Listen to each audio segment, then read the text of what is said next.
You're listening to the Love Your Neighbor podcast.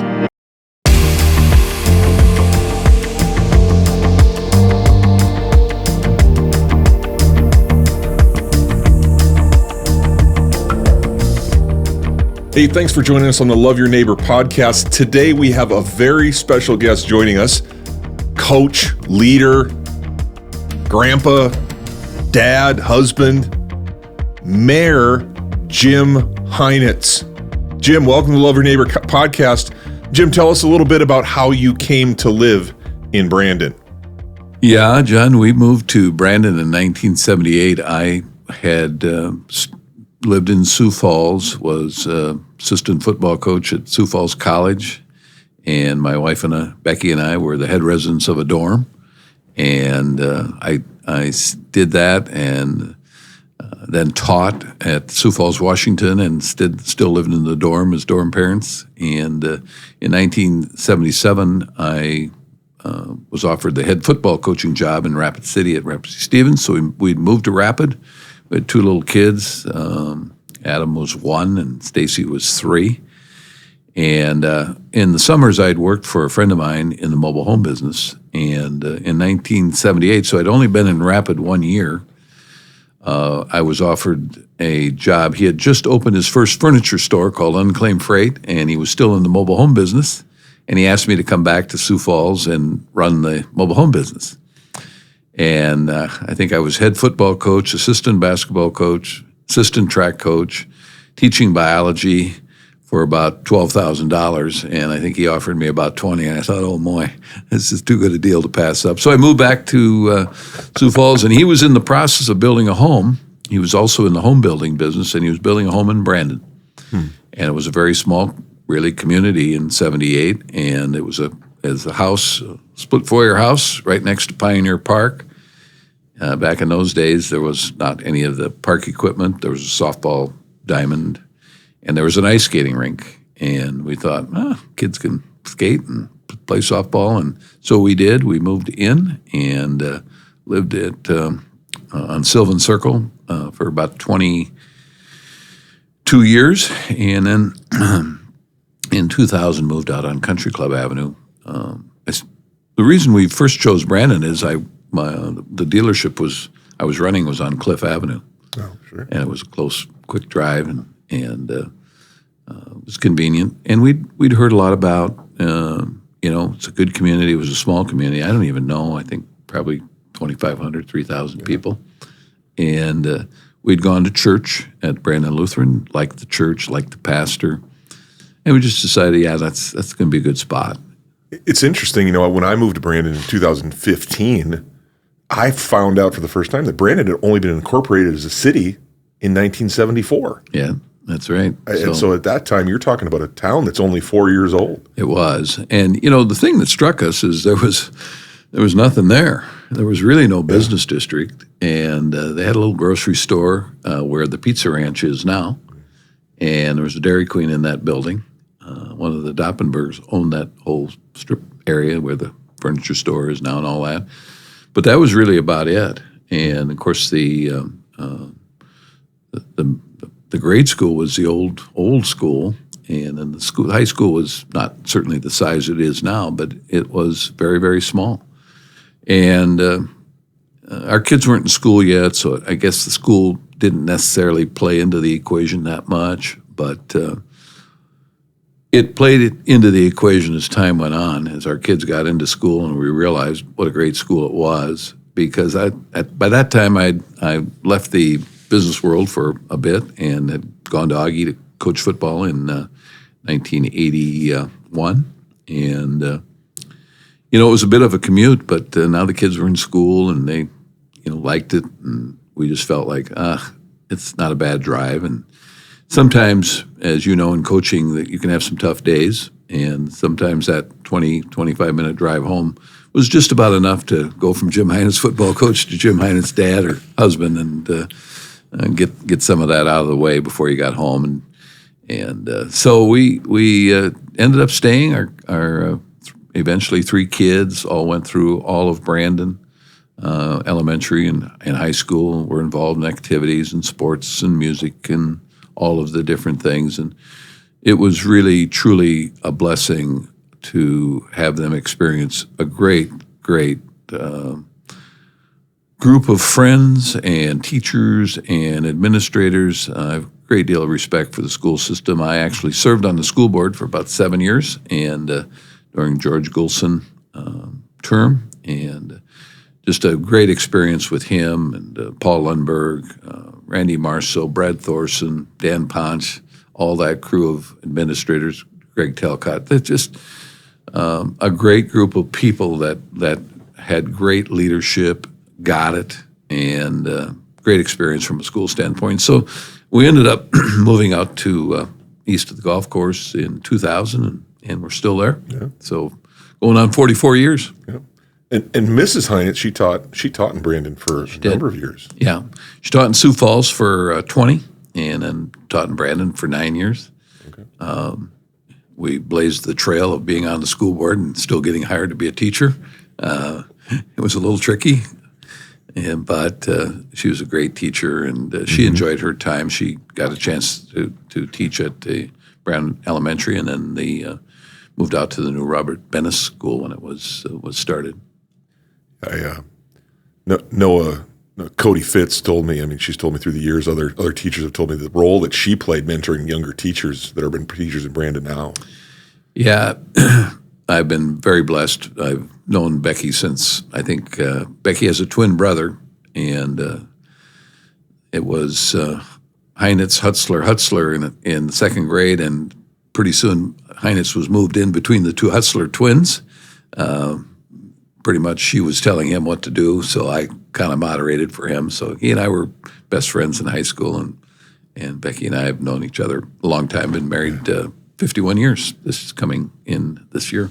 A fascinating lady. I remember I was sitting in a presentation that Mr. Christensen was putting on about the Holocaust at the high school a number of years ago, and Becky and I sat together, and she just fascinated, with learning, continuing to, just grow and learn. I was amazed. Like, well, I know why I'm here, but she was just why are you here?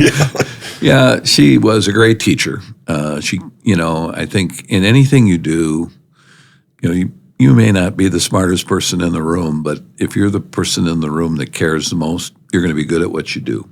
And I know this: there was no teacher that cared more than she did, and it's been fun over the years as these kids, she'll be someplace and they still remember her. And Lisa Marceau was telling me that their daughter had gotten engaged, and she still said that Becky Heinitz was her favorite teacher, so be sure and tell her that she's gotten engaged. So we had a house that education meant something. Kids knew that, and all did well in school and went on to college, those types of things. Yeah. I see. Now, a lot of people know you as coach, the face of Unclaimed Freight Furniture. You have all these different roles in your life, but I got to meet you. The first way that I got to meet you was World Series of Cribbage champion. Yes. People don't realize, John, how good I was at cribbage, but well, I'm here to rectify that today. I can still remember that old coach's locker room, and when you drop that card right in the trap, and you dropped that 31 for 2 on him. Yeah. We had some fun. That was fun. Yeah, I have been blessed with different roles in life, and I've enjoyed them all. There hasn't been anything that I've done that I haven't appreciated and grown to be passionate about. I enjoyed being a high school teacher and coach. I truthfully believe that high school coaching is one of the great avenues in life to influence people, and probably had the most fun coaching in high school. It a little less pressure, and you didn't have to recruit as much. You still recruited the halls to get guys to come out, but that was a great experience. Went on to Augie, and I truthfully, Augie was really something I needed at the time. It was a great influence on my life. The Christian atmosphere was important. I had a chance to meet some coaches. I had an assistant coach that really was very influential in my life. A couple of those, I mean, all were, but especially from a spiritual standpoint, Bob Ozade and Brad Pohl were a couple of Christian guys that really made an impact on me, and I appreciate that a great deal. I just had so many good assistant coaches. Yourself, Brad Salem, Steve Lukens, Mike Friedel, Dan Friedel. You start naming names. Don Pearson, who's a Brandonite, was just a. So the Heinitz coaching trees fall deep. Yeah, you still see a few. Mike Aldridge still coaching up at Brad Salem. Ludwig. Yeah, coaching in the Rose Bowl. Yeah, there's a ton of them. Denny Muller was an assistant of mine, and I had so I would say that those were some great years. I went into business with Mr. Bill Hinks again about midway through my Augie tenure, and we restarted the mobile home business that he'd had. We started it up again. It's still going. He and I sold out about 15, 20 years ago now, but the guy we sold to is still running it.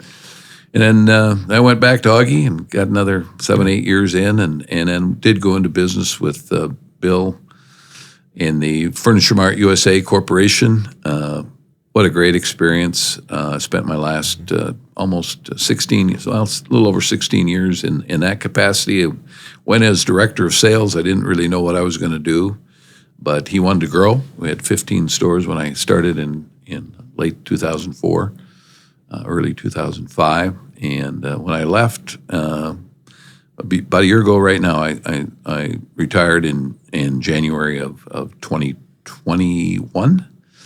We had 49 stores, so we went from 15 to 49, and it was a crazy, crazy time. I was working harder and traveling a lot. I was sales director from 2005 to 2008, and became the CEO of the company in 2008, so very rewarding, very appreciative of Bill Hinks and the influence. But I enjoyed business too, and so it was not much different. Teams are teams. Some have a ball and some don't. Right. And when I retired in January, I thought maybe we'd just kick back, and then in April I became the mayor, and it's been an interesting role. I'm not going to tell you it's been an easy role. Right. The time commitment, the from time to time contentious issues that you have to try to work through, but yet I've enjoyed it, and I believe the community of Brandon sometimes may or may not understand all the workings of what the council goes through. I'd be the first to admit, I lived there 43 years. I didn't realize what the city and what it takes to. I'd get up, get a glass of water, flush the toilet, call it good. There's a lot of work goes into getting the water and flushing the toilet. It doesn't just happen. Right? It doesn't just happen. And we've got a lot of great city workers, and I'm impressed with the administrative team.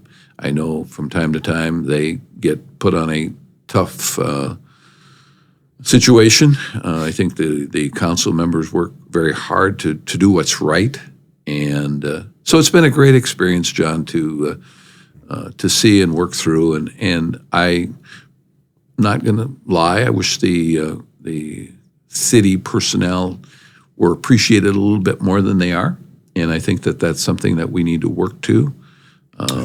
It's a group trying to lead in the right direction, and I think at heart they want, and I know this, that they want the city of Brandon to continue to grow and to flourish. Yeah. What would you say to somebody that's new to Brandon or thinking about coming to Brandon about that? What might not people know about being a part of a community like Brandon that has grown so much in the last even, let's just say even 10 years, mm-hmm. how much it's grown and changed? What are some of the things that you'd want somebody to know just kind of up front, kind of, hey, here's the deal. As your mayor, here's some things that you might not know. That's a great question. I think, first and foremost, and I think it's, I don't think people move to Brandon necessarily for the city of Brandon, first and foremost. They move there a lot of times because of the school. And so I think you need to understand that our school district is viewed, I believe, as the number one school in the state of South Dakota, and it should be. Dr. Larson, I'm very impressed, took over for George Gulson. He's done a wonderful job. I marvel at his somewhat slogan of the LYNX way, because I think it portrays that you're going to do things the right way. And I think that the city of Brandon is trying to do. It isn't easy. One of the challenges that you have as a city, even compared to a school, is the tax dollars in the state of South Dakota are divvied, your property taxes I'm speaking of, are divvied out at about 50+% goes to the school, and about half and half goes to the county and the city. So actually the city gets the least of the property taxes. So that puts a stress on the infrastructure of the community, because the school may cause the growth, but the city has to participate in paying for that growth, water, sewer, those types of roads, et cetera, et cetera. And so, we're trying. And the greatest opportunity for this for Brandon is to grow your retail sector, because sales tax dollars all stay within the city. And Buy Brandon is an important aspect of that. And I think you're going to start to see even a lot more retail development as the city is trying to catch up. There's a development that Hague is starting on the west side. I think is going to be good. The plaza out by the interstate appears that it's going to fly. Haven't really seen a whole lot yet, but there are infrastructure things that are happening that I do believe are going to lead to more retail.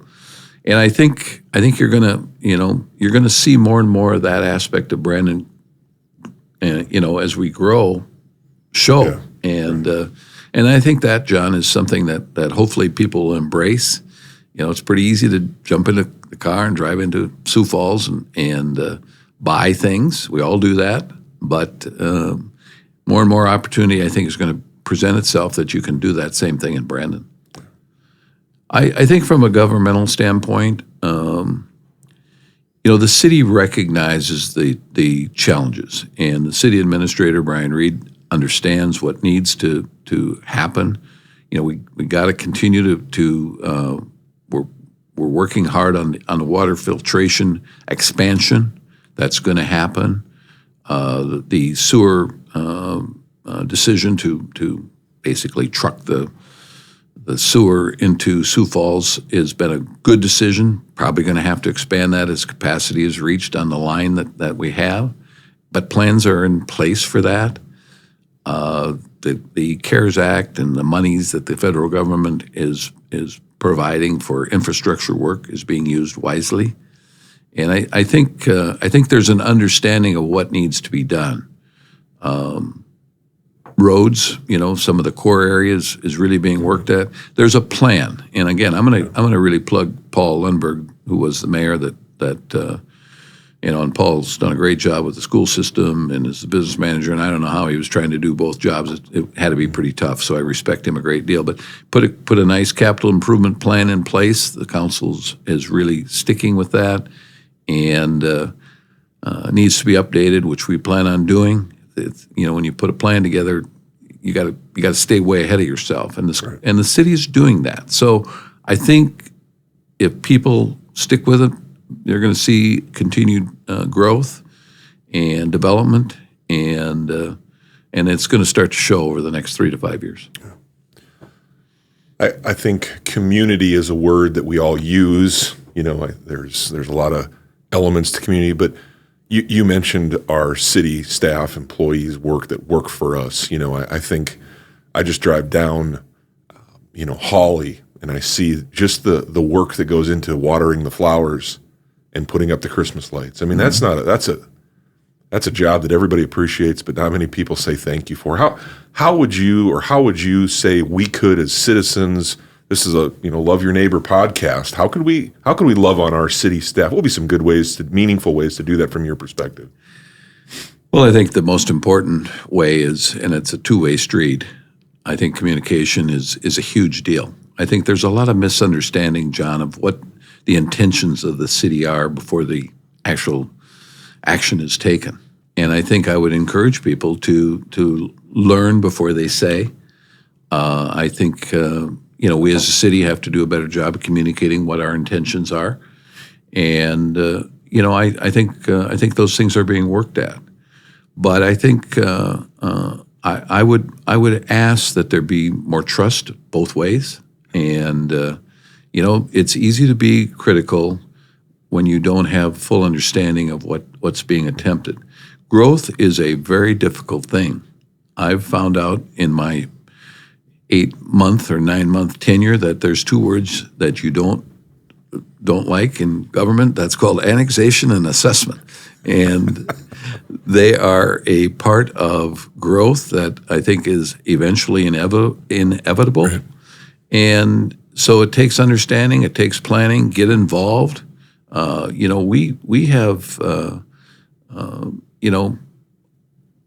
I think a lot of times people overreact before they really know what the intent is. And so I think one of the things that I would ask people is don't be afraid to ask, listen, and get involved. It's important. We're not going to grow because of one or two people. We're going to grow because of a community. And fortunately, we have a great community. We've got the pieces of the puzzle that you'd like to have for the most part. And that's why I mentioned the retail sector. We've got to grow that. Yeah. That's probably, if I have a criticism of the 40-plus years I've been living in the community, we haven't grown our retail sector the way we should have. Unfortunately, a lot of the best retail places that we have in Brandon, there's a school or a church or something of that nature, and that's great, but it's made it much more difficult to grow that side of the community also. Yeah, right. Sure. Yeah, I think, and just kind of zooming out, I think us being good neighbors to each other, but also then good neighbors to Sioux Falls and how that looks, zooming out to kind of the Sioux Falls. I mean, I know you meet with mayors, you meet regularly with mayors of certainly of Sioux Falls. We do. And you guys talk. Yeah, and that's been really fun. I mean, Mayor Tenhaken, I have a great deal of respect. I've met, the challenges Brandon has. I meet somewhat regularly with the mayor of Harrisburg. I mean, they're going through it even to probably more challenge than Brandon is. The city of Hartford's going through it. The city of Crooks, which you probably absolutely. Colton. You can't drive. We were looking at there's a small home church meeting in Crooks, and I was there a couple years ago, and you can't drive a block without having to stop for a ball running in front of you. There's kids running around all over in Crooks. Yeah, it's and I embrace Sioux Falls. I mean, I look at, we're lucky to be as close to Sioux Falls as we are, and it's not us, and it's become a metro area, and I think you have to understand that whether you like it or not. It's we want to beat them in sports and this and that, but it's a metro area, and it's not going to change. We're not going to go backwards. It's going to continue to, that growth is going to continue.